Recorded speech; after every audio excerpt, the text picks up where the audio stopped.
तो गाइस मैं हूं अंकित और आप दिख रहे हैं रेसलिंग फैंस नेटवर्क। शुरू करते हैं गाइस अपनी बातों को हम लोग सबसे पहले फिनोमिनल वन एज स्टाइल्स से। तो भाई एज स्टाइल्स के रिटर्न को डब्ल्यूडब्ल्यूई ने अनाउंस कर दिया है अगले हफ्ते के स्मैकडाउन के लिए, जो कि अब तो इसी हफ्ते में आएगा बिकॉज ये सैटरडे को होगा एंड ये गो होम्स होगा बैड ब्लड का। तो ऐसे में भाई एज स्टाइल्स अपीयर होंगे अगले स्मैकडाउन के एपिसोड में।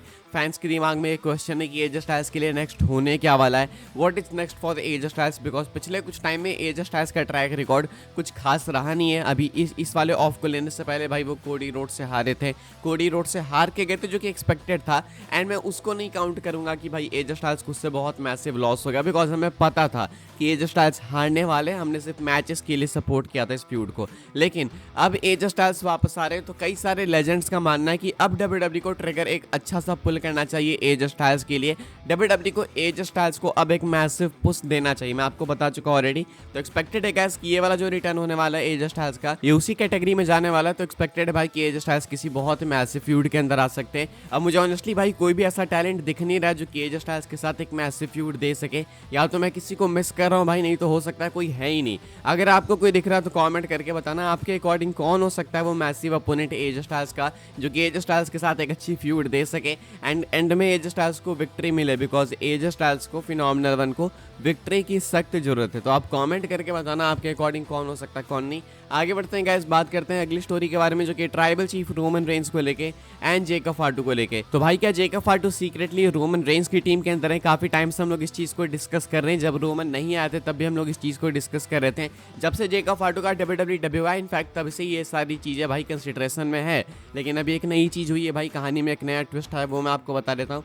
अभी रिसेंटली भाई जो रेसलमेनिया वाली डॉक्यूमेंट्री है वो CW नेटवर्क के ऊपर भी एयर हुई, जो आपने यूट्यूब पे देखी डॉक्यूमेंट्री, वो सेम डॉक्यूमेंट्री CW नेटवर्क पे भी एयर हुई। लेकिन अंतर यहाँ पे इतना था भाई कि CW नेटवर्क पे इन्होंने कुछ एक्स्ट्रा फुटेज ऐड करे, कुछ एक्स्ट्रा क्लिप्स थे वहाँ पे, मतलब उनको एक एक्सक्लूसिव एक्सेस मिल गया।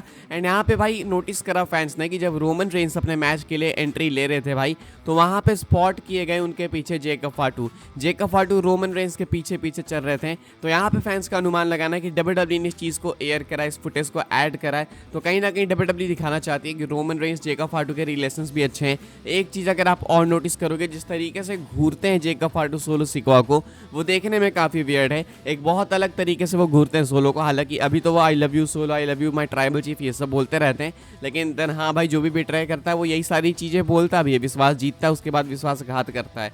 तो एक्सपेक्टेड तो है कि ये चीज़ डाउन द लाइन हो सकती है, लेकिन अभी तो नहीं भाई, एटलीस्ट सर्वाइवर सीरीज तक तो नहीं। लेकिन हाँ फैंस को एक नई चीज़ मिली है जिसे अब वो डिग कर रहे हैं। तो आपके अकॉर्डिंग क्या जेकब फाटू रोमन की साइड में जाएंगे?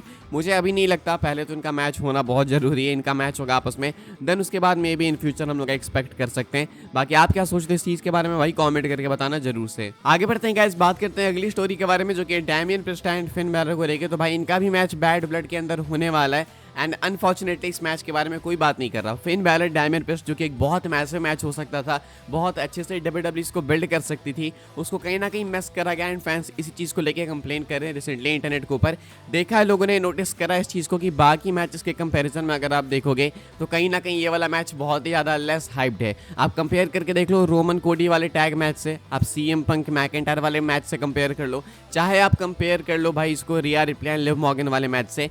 सिर्फ एक मैच है जो कि कम हाइप में इस मैच को कंपटीशन दे सकता है, वो है बेली एंड नाया जैक्स का मैच, एंड ये तो भाई अभी स्मैकडाउन में ही कंफर्म हुआ है। तो यहाँ पे जो इतनी मैसिव फ्यूड हो सकती थी फिन बैलर एंड डैमियन के बीच में, इतनी पर्सनल फ्यूड, समरस्लैम में तो लगा था भाई कि क्या ही कमाल हो गया जब डैमियन प्रिस्ट हारे थे फिन बैलर के कारण, तो लगा था भाई अब तो यहाँ से एक आइकॉनिक फ्यूड स्टार्ट होगी। लेकिन उसके बाद डब्ल्यूडब्ल्यूई ने इसको मैसअप कर दिया। अनडाउटली भाई ये चीज़ बिल्कुल सही, मैं अग्री करूंगा, इस फ्यूड के साथ काफ़ी मैसअप किया है डब्ल्यूडब्ल्यूई ने। ये फ्यूड बहुत अलग लेवल पर जा सकती थी, मे बी शायद ये बटिस्टा ट्रिपल एच वाली कहानी हो सकती थी, लेकिन यहाँ पे इन्होंने बहुत गलतियाँ करी है। अब अभी भी ये फिक्स कर सकते हैं, ऐसा नहीं कि नहीं कर सकते। ये लिव मॉर्गन रिया रिप्ली वाली कहानी खत्म करके यहाँ पे इन पे फोकस कर सकते हैं एंड आई थिंक इन पे ऐसा फोकस करना चाहिए कि ये रेसलमेनिया तक लेके जाए। इमेजिन करो भाई रेसलमेनिया में हमें demon Balor and Damian priest का मैच देखने को मिलेगा, तो कितना मजा आएगा। डब्ल्यूडब्ल्यूई अभी भी इस मैच के लिए ट्रिगर पुल कर सकती है। बैड ब्लड के लिए तो भाई हाइप बनानी काफ़ी मुश्किल सी है, संभव सी है। एक ही मंडे नाइट रॉ का एपिसोड बचा है जो कि कल हो जाएगा, तो चलो इस बार भूल जाओ, इस गलती को भूल जाओ। लेकिन अभी भी डब्ल्यूडब्ल्यूई के पास मौका है कि शायद वो आने वाले टाइम के लिए इनकी फ्यूड को ढंग से बुक कर पाए। फिलहाल फैंस अपसेट है इस चीज़ के लिए कि बैड ब्लड के कार्ड में ये वाला मैच है, लेकिन होते हुए भी नहीं है बिकॉज इसके लिए कोई एक्साइटेड नहीं है, कोई हाइप्ड नहीं है। आगे बढ़ते हैं गाइस, बात करते हैं अगली स्टोरी के बारे में जो कि केविन ओवेंस को लेके। तो क्या केविन ओवेंस भाई बैड ब्लड के अंदर सेव करने वाले हैं Roman Reigns and Cody Rhodes को। रोमन रेंस की मैं बात कर रहा हूँ, सोच लो भाई, जो कि ऐसे असंभव सी चीज़ है। इसके ऊपर कॉमेंट करते हैं फॉर्मर WWE होस्ट जिनका नाम है Matt Camp, busted open radio में कहते हैं कि इनके अकॉर्डिंग WWE शायद इसी डायरेक्शन में जाएगी। शायद केविन ओवेंस एक बार और कोडी को बचाएंगे जब बैड ब्लड के अंदर मामला हो जाएगा 4-on-2 का, जब टामा टोंगा, टांगा लोआ, जेकब आर्टू एंड सोलो सिक्वा सब मिलकर रोमन एंड कोडी पर अटैक करने लगेंगे, तो देन सेव करने आएंगे केविन ओवेंस। शायद ऑर्टन भी आ सकते हैं, लेकिन बात यहाँ पे केविन ओवेंस की, बिकॉज केविन ओवेंस ही ज़्यादा उखरे हुए हैं। केविन ओवेंस सेव करने आएंगे, वो कोडी को सेव करने आएंगे, लेकिन साथ साथ में ऑब्वियस सी बात है रोमन रेंस भी सेव हो जाएंगे। इसके बाद कोडी रोड्स अपकमिंग एपिसोड में स्मैकडाउन के अंदर ऐसा क्लेम करेंगे कि तुमने मुझे और रोमन को बचाया, उसके लिए थैंक्स, लेकिन केविन ओवेंस बोलेंगे कि मैं सिर्फ तुम्हें बचाने आया था, उसे तो मैं कभी भी नहीं बचाऊंगा। ऐसा कहना है मैट कैम्प का। तो इस तरीके से WWE इस वाली स्टोरी लाइन को और आगे लेके जा सकती है। बाकी मुझे लगता है कि ये डिसीजन थोड़ा सा गलत भी हो सकता है, बिकॉज फिर केविन ओवेंस भी लगेंगे भाई खुद में ही कि यार ये तो वही हरकत कर रहे जो कोडी कर रहे थे, यानी ये खुद में ही परेशान है, इनको पता नहीं क्या करना है क्या नहीं। पहले स्मैकडाउन में ये खुश नहीं थे कि भाई तुम ये क्या कर रहे हो, ब्लड लाइन के साथ में इन्वॉल्व हो, देन उसके बाद वो आके सेव करेंगे। तो शायद भाई देन ये चीज़ भी उसी तरीके से टर्न आउट हो सकती है जिस तरीके से कोडी वाली हुई, जब कोडी ने कॉन्ट्रैक्ट साइन करने से मना करके फिर से साइन कर दिया। तो लेकिन देन अगेन भाई केविन ओवेंस हील बनने वाले हैं, तो ये सारी चीज़ें खप जाएगी बिकॉज केविन ओवेंस का कैरेक्टर कुछ टाइम में चेंज हो जाएगा। तो आप चाहते हो कि क्या ये एंगल हो?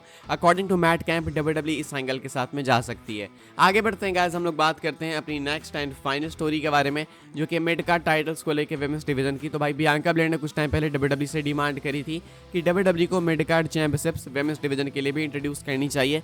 सेम डिमांड भाई ये रॉक्साना पेरेस की थी। उनका कहना था कि mid card titles women's division में मेन रोस्टर पे होनी चाहिए, बिकॉज इन्होंने जब NXT के अंदर ये चीज़ देखी थी होते हुए तो काफ़ी इमोशनल हो गई थी।